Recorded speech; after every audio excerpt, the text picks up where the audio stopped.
Attention to all founders, hustlers, and hardworking entrepreneurs. The Hustle's 2024 Entrepreneurship Trends Report is out now, and it's a goldmine of valuable strategies, data-driven insights, and expert tips for elevating your business. Have you ever wondered how successful business owners are staying ahead of the crowd in today's super competitive market? Well, we talked to over 500 small business owners to uncover how they're doing it and did a ton of research so you don't have to. We know you're busy building your business, so we got you covered. The Hustle's 2024 Entrepreneurship Trends Report is something you don't want to miss. This right here is the future of entrepreneurship. So stop what you're doing right now and check the link in the show notes to get that report right now. Happy Friday, everybody. It's September 27th. I'm John Weigell here with Ben Berkley, and this is the Hustle Daily Show.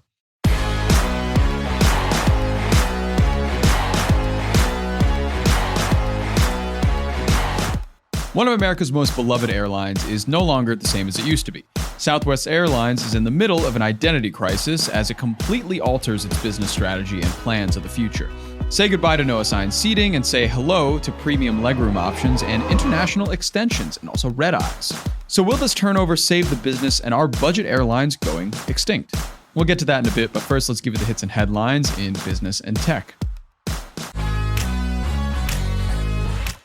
Start us off here as a follow-up to our chat about smart glasses earlier this week. Meta did unveil a new pair of holographic glasses called Orion, which are notably heavier than the last Ray-Bans model, but these reportedly took $10,000 to make per pair, and they look to break us all into the AR and VR wearable space, of course, if they can get that production cost down, because that is crazy.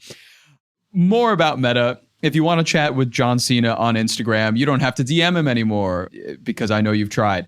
Soon you can do that, because Meta is borrowing the voices of 5 celebrities, including Kristen Bell, Judi Dench, and John Cena, to power its Meta AI chatbot. Users in the US and other English-speaking markets will be able to select the celebrity voice of their choosing before gabbing with the chatbot on Facebook, Instagram, Threads, or WhatsApp, the entire Meta suite. So, Ben, pick another celebrity voice that you'd love to see. If you could talk to anybody in AI form.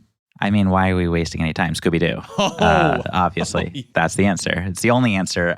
I'm not even going to ask you your pick because that is now your pick.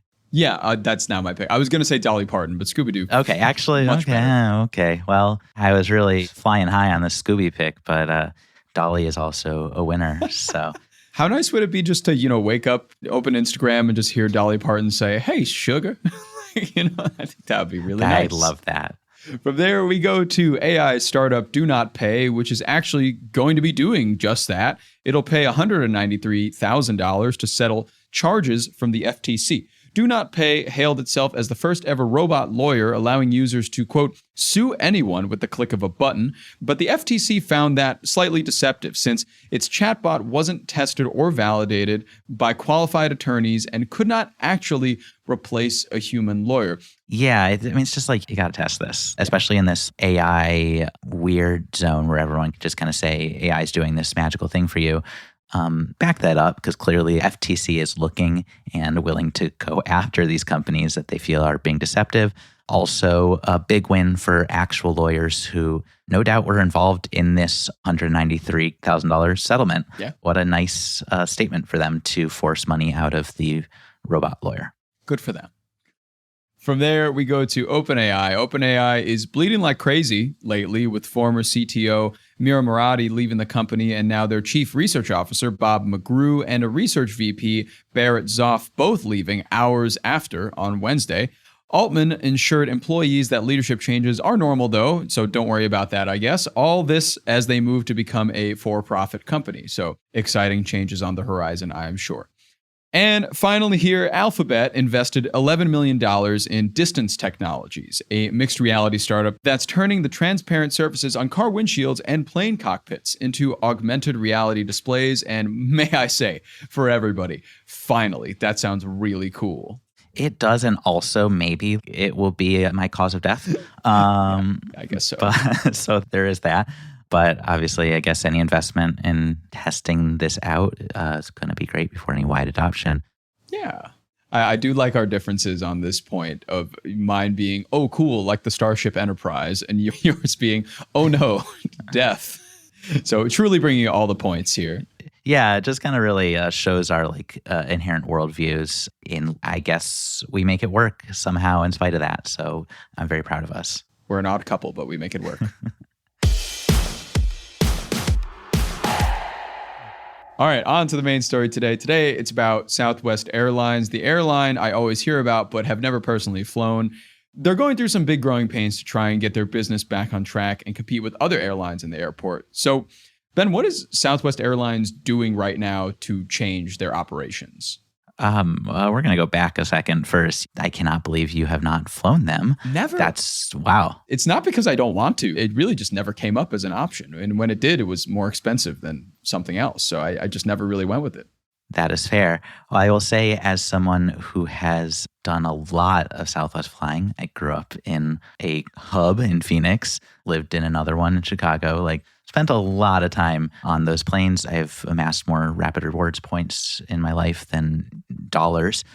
Let's talk about what's going on here, because we are seeing a big shift in strategy where a lot of the hallmarks of the airline that have just kind of made this really a business darling. This is an airline that in an industry where everyone is kind of like lemmings, one's charging you for bags and then everyone's charging that for bags. One is charging you for seats, everyone's charging for seats. Right. This has been the airline that's been the outlier. Yeah. And so now we're starting to see them being pulled back into this nickel and diming space that every other airline occupies. So we're going to see, premium extra legroom seats. We're going to see, hopefully still, them keep their bags flying free policy. Mm-hmm. That's the big one. So as long as they keep that, I think people are going to be okay. Uh-huh. But yeah, you're seeing a lot of changes. Assigned seats, which is really, really breaking the mold from what we've gotten used to with Southwest.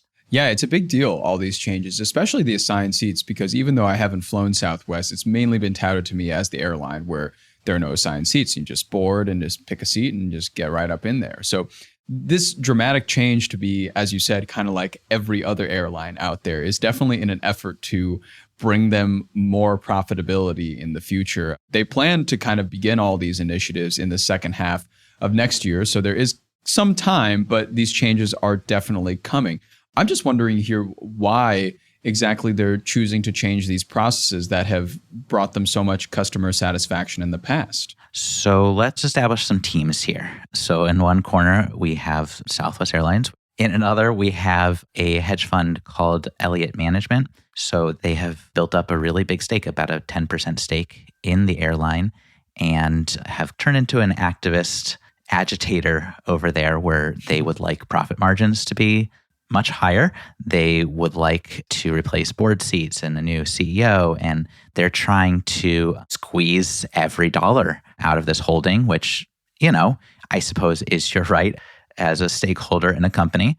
But then you also have in a third corner here, us, the sweet, unsuspecting American consumer who we're praying that we can travel between Phoenix and Eugene, Oregon without spending down our future children's college education. And that feels at risk. And that's been the entire value of this company all along, known for being the lower fare airline. Mm-hmm. And as you start to see that go away, you do wonder, what is their lane? And is there a company that can occupy that lower lane? I guess that's what it really all boils down to. Are budget airlines able to compete with these bigger airlines, these conglomerate airlines? I know another few changes that they're planning on doing is integrating red-eye flights, which they haven't really done before, and also working with international partners for international flights. So it's seeming really like they are very much not staying in their lane and just kind of trying everything at this point that they haven't done to be like other airlines, to be able to provide that service to their customers, but also at extra fares, increased rates. Also, same as every other airline from now on with Southwest, it's going to be you got to book your flight and you want to pay extra for that seat? No? Okay, then you'll get your seat at the boarding gate when the day comes, and it's going to be in the way back. So it seems like they're really, really shifting their model to what every other airline is doing, which I don't know if that's a good idea because they are branded as like a unique airline that does all of these different measures.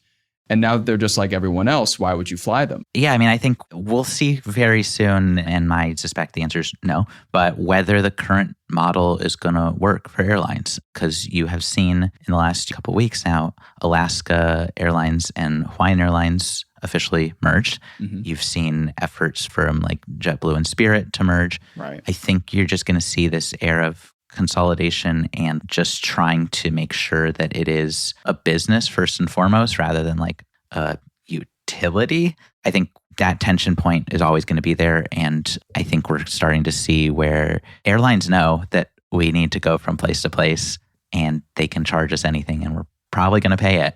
Right. So that is no doubt management's view on the world. I would love them not to, because I don't want to just have to drive across country every time I need to go to a wedding or whatever.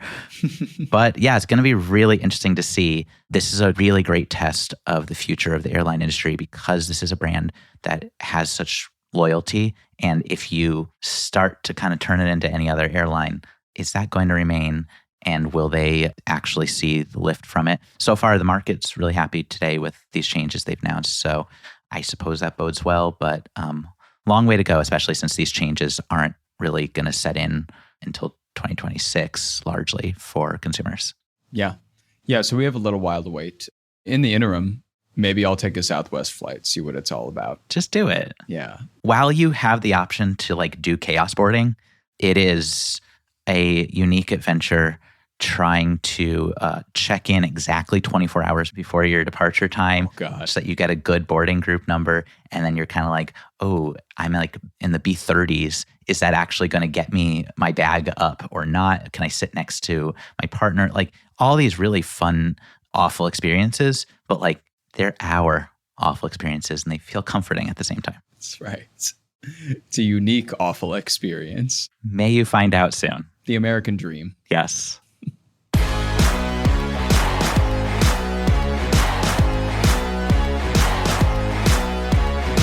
All right, that'll do it for us today. Thanks, everybody, for tuning into the Hustle Daily Show. We're a proud part of the HubSpot Podcast Network. Our editor is Robert Hartwig, and our executive producer is Darren Clark. We've got a lot more tech and business coverage in our newsletter. If you're not subscribed, go get signed up at thehustle.co/email. Throw us a follow on Instagram, and have a great old weekend.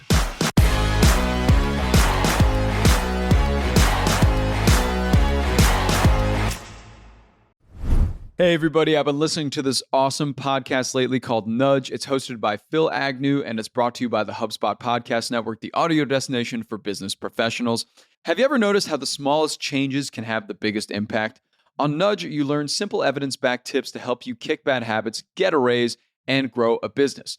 Every bite-sized 20-minute show comes packed with practical advice from admired entrepreneurs and behavioral scientists. Nudge is fast-paced but still insightful with real-world examples that you can actually apply, and it's the UK's fastest-growing business podcast.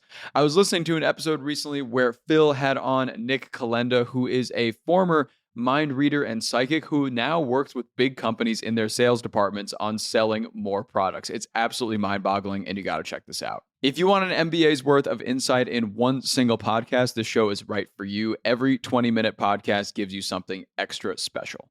And you can listen to Nudge wherever you get your podcasts. Super quick question here. How many tabs do you have open right now? If you're like me, it's a lot. And if you're running a business, it's a lot more. And with all those tabs, you're spending more time searching through data and less time, growing your business. But HubSpot's customer platform brings all your tools into a single, powerful place that your teams can use together. So close those tabs. It's business growing time. Visit HubSpot.com to get started today.